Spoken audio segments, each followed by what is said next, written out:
इथे फक्त दागिने नाही तर पिढ्यानपिढ्यांचा विश्वास मिळतो. परंपरेची झळाळी आणि विश्वासाची खात्री. कैलास अडगावकर ज्वेलर्स, दत्त मंदिर बस स्टॉप, नाशिक रोड. काकांना भेटण्यासाठी निघालेल्या पुतण्याचा भेट होण्यापूर्वीच अपघाती मृत्यू झालाय. त्यामुळे काकांना भेटण्याचे स्वप्न अधुरे राहिले.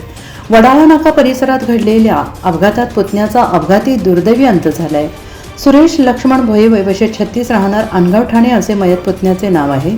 त्याच्या खिशात आढळलेल्या आधार कार्ड आणि पॅन कार्डवरून त्याची ओळख पटण्यास मदत झाली.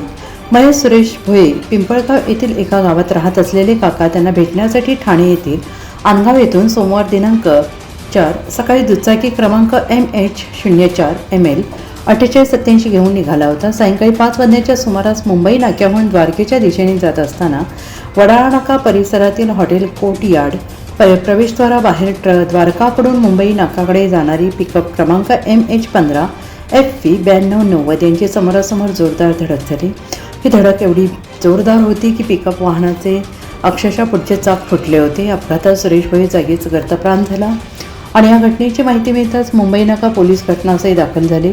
त्यांनी संशयित पिकअप चालक आझाद अन्सार शेख, राहणार देवळाली गाव, नाशिक रोड याला ताब्यात घेतलं. सुरेश भोये याचा मृतदेह शवविच्छेदनासाठी जिल्हा रुग्णालयात पाठवण्यात आला.